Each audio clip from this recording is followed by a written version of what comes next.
Welcome back नाज़रीन। तैयब उर्दगान, नरेंद्र मोदी और Donald Trump जैसे इंतहा पसंद सियासतदानों को एमनेस्टी इंटरनेशनल ने अपनी एक हालिया रिपोर्ट में दुनिया के अमन के लिए एक बड़ा खतरा करार दिया है।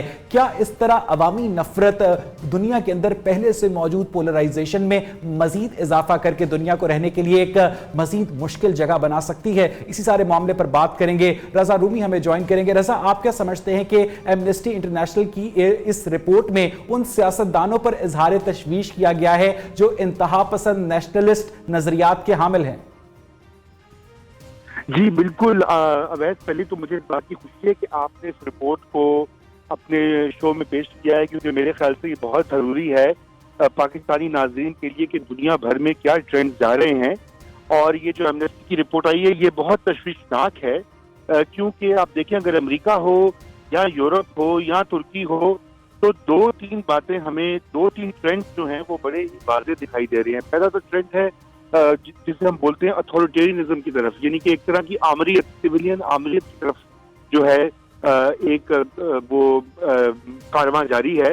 दूसरा जो अहम बात है वो ये है कि बहुत सारे ग्रुप्स जो हैं, मसलन मुसलमान हो गए या यहूदी हो गए, उनको इस वक्त जो है सिंगल आउट किया जा रहा है, सिर्फ अमेरिका में नहीं बल्कि यूरोप के दीगर ममालिक में भी, और तुर्की में भी ऐसा हो रहा है कि जहाँ पे फ्रीडम ऑफ एक्सप्रेशन पर बहुत पाबंदियां लग गई हैं।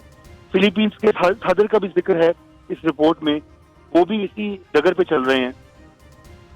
लेकिन रजा, आप नहीं समझते कि अमेरिका और यूरोप की अगर बात की जाए, वहां पर तो सिविल लिबर्टीज की एक पूरी तारीख है, एक जिद्दोजहद है, लोगों का पब्लिक कॉन्साइंस डेवलप किया गया है, उसके बावजूद इस तरह के हुक्मरानों का ऊपर आना, क्या समझते हैं आप, क्या इंप्लीकेशंस हैं इसके?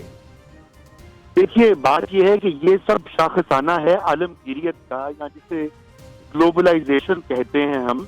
असल में पिछले 20-30 साल में ग्लोबलाइजेशन जो है उसको समझा गया कि वो दुनिया के तमाम मसाइल का हल उसमें है, लेकिन उससे ये हुआ कि जो दौलत की तकसीम है वो बहुत ही गैर मुनसिफाना हो गई, खुसूसन मगरबी ममालिक में। अब अमेरिका में देखिए तो 1% जो आबादी है वो 80% दौलत पर उसका कब्जा है।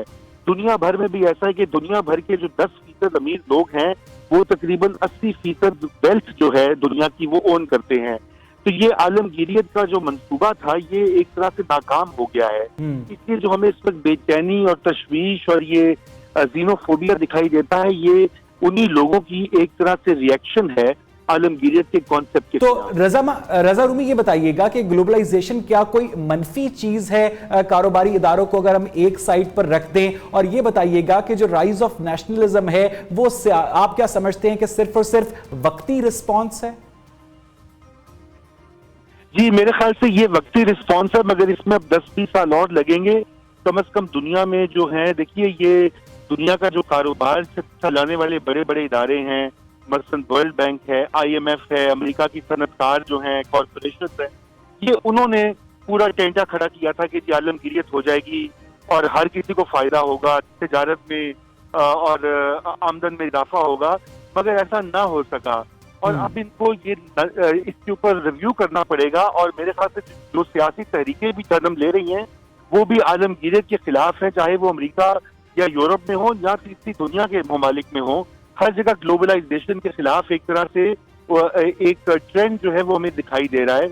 और अब चीन आगे बढ़ा है इस ग्लोबलाइजेशन के अमल में, देखिए कि अब वो किस तरह से इसको दुनिया को आगे लेकर चलता है। अच्छा रजा, अगर हम सिर्फ अमेरिकी सदर डोनाल्ड ट्रंप के ऊपर बात करें तो जिस तरह वो नेशनलिस्ट इंतहा पसंद नजरियात रखते हैं, तारकीन वतन को अच्छी नजर से नहीं देखते, और अमेरिका ही के अंदर ग्लोबलाइजेशन के हक में आवाज उठाने वाली बहुत ज्यादा कंपनीज मौजूद हैं, ऑर्गेनाइजेशंस काम करती हैं, तो अमेरिका के अंदर इस इंटरनल टसल का क्या असर पड़ेगा दुनिया पर?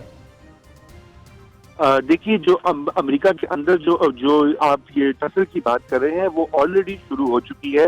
डोनाल्ड ट्रंप ने जिस दिन इख्तियार संभाला उसके अगले दिन लाखों लोगों ने अमेरिका के हर शहर में मार्च किया, तो वो इस वक्त एक तरह से खींचातानी तो जारी है, और ये इसका असर बिल्कुल दुनिया पर होगा, क्योंकि अब अगर अमेरिका की ये सियासी और जमहूरी तरीके कामयाब होंगी तो यकीनन दुनिया के दीगर इलाकों में भी, खुसूसन यूरोप में उसका असर होगा। लेकिन जहां तक किसी दुनिया के ममालिक का ताल्लुक है और पाकिस्तान का ताल्लुक है, तो देखिए हम तो अभी एक तरह से उस स्टेज पर नहीं पहुंचे। हमारे यहाँ ग्लोबलाइजेशन के असरात उस तरह से डीपन नहीं हुए जिस तरह से एडवांस कंट्रीज में हुए। तो आप क्या समझते हैं रजा कि जिस तरह इंडिया के अंदर भी नरेंद्र मोदी की हुकूमत के ऊपर इल्जामात लगाए जाते हैं कि वो बहुत ज्यादा नेशनलिस्ट और इंतहा पसंद नजरियात रखती है, तो जो जनूबी एशिया का अमन है वो क्या इससे मुतासर हो सकता है? जी बिल्कुल, मेरे ख्याल से जनूबी एशिया के लिए ये खतरा है, क्योंकि हिंदुस्तान में तो देखिए यही अमल शुरू हो चुका है ना, आलमगीरियत वाला जो है कि जो न्यू लिबरल इंस्टीट्यूशंस हैं, बड़ी बड़ी कॉरपोरेशंस हैं, नरेंद्र मोदी साहब को इंडिया में इकोनॉमिक ग्रोथ और डेवलपमेंट का एक गुरु समझा जाता है, और उनकी इमेज साजी भी इस तरह से हुई है कि वो माशी तरक्की लाएंगे। लेकिन वो माशी तरक्की इंडिया में भी गैर मुनसिफाना जो तकसीम है दौलत की और आमदन की, वो उसको फरोग दे रही है। और बदकिस्मती से पाकिस्तान में भी यही मॉडल समझा जाता है कि यहाँ पर अगर ज्यादा समझदारी होगी, फॉरेन इन्वेस्टमेंट आएगी वगैरह वगैरह, तो इससे लोगों का फायदा होगा। शायद वक्ती तौर पे तो हमारे ग्रोथ नंबर्स बेहतर हो जाएं, लेकिन जब तक हम वसाइल की तकसीम जो है उसके ऊपर बात नहीं करेंगे, उस वक्त तक ये जो है हमारे अंदर भी खलफशार होगा। जनूबी एशिया के तमाम ममालिक इस स्टेट से गुजर रहे हैं और ये यकीनन इसका असर हमारे खित्ते पर होगा। बहुत बहुत शुक्रिया रजा रूमी हमें ज्वाइन करने के लिए। नाज़रीन, हंगरी फिलिपीन के सरबराहान ममलिकत के अलावा नरेंद्र मोदी, तैयब उर्दगान, डोनाल्ड ट्रंप जैसे अशखास का पावर को अटेन करना इस बात की अक्कासी करता है कि कभी जिसने कहा था कि जमहूरियत वो तर्ज हुकूमत है जिसमें बंदों को गिना करते हैं, तोला नहीं करते, और जब तक इस तोलने के अमल का आगाज नहीं होगा इस तरह के मसाइल भी सर उठाते रहेंगे। प्रोग्राम देखने के लिए बेहद शुक्रिया।